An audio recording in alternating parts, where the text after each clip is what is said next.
உலக மக்களே வணக்கம். பிரதர் சிஸ்டர், ஒரு வேலை நடக்கணும்டா நேரடியாக போய் பேசிடுவாங்க. சரிங்களா? அவங்க தான் சரியான ஆம்பளை, சரியான பொம்பளை. சரிங்களா? அடுத்து சொந்தக்காரங்களாம் வீட்டுக்கு போவாங்க, இல்லை வழியில் போய்க்கிறோமோ மறித்து நிப்பாட்டி பேசுவாங்க. இதுதான் சரியான ஆம்பளை, சரியான பொம்பளை. சரிங்களா?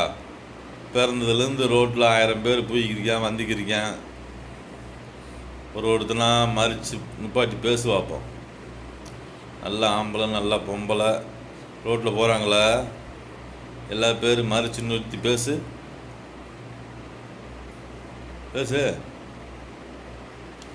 நீ நல்ல ஆண்மகன், ஒரு அப்பனுக்கு பிறந்திருந்தா ரோட்டில் போகிறவங்கள பூரா மறித்து நிப்பாட்டி பேசு.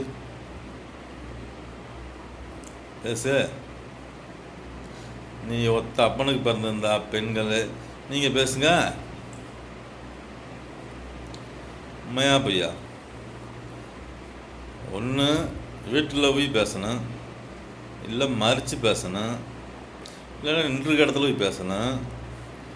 இதுதான் சொந்த பந்தம். ஒரு பிஸ்னஸ் மேன், ஒரு அரசியல்வாதி, இதான நடைமுறை. பாட்டு ரோட்டில் போகிற வரவங்களாம் நல்லவங்களாம் போவாங்களா? ரோட்டில் கெட்டவங்க போக மாட்டாங்களா? செயலேருந்து வந்தவங்களாம் ரோட்டில் போக மாட்டாங்களா? செயலுக்கு போன கூட நல்லவங்களா? கெட்டவங்க தானே. நல்லவங்களோ கெட்டவங்களோ செயலுக்கு போயிட்டு வந்தால் கெட்டவங்க தானே. அவங்களாம் அந்த ரோட்டில் போக மாட்டாங்களா? எத்தனை வருஷமாக அவங்க கெட்டவங்க இவங்க கெட்டவங்கன்றீங்க?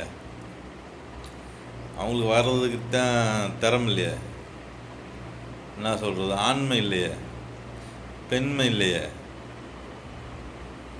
சொல்லு, இது பதில் சொல்லு. எவ்வளோ ஒழுக்கமானவனை எப்படிலாம் அசிங்கமாக பேச வைக்கிறீங்க? என் வரலாறை படிச்சுப்பாரு. இந்த மாதிரி வார்த்தையெல்லாம் கற்றுருக்கேன், ஆனால் இப்படிலாம் பேசணும்னு எனக்கு கொஞ்சம் கூட விருப்பமே இல்லை. சொல்லு. நான் எல்லா வார்த்தையும் கற்றுருக்கேன். சரிங்களா? எல்லாம் எனக்கும் பேச தெரியும். சரியான ஆம்பளை வீட்டில் வந்து பேசு, சரியான பொம்பளை வீட்டில் வந்து பேசு. மறித்து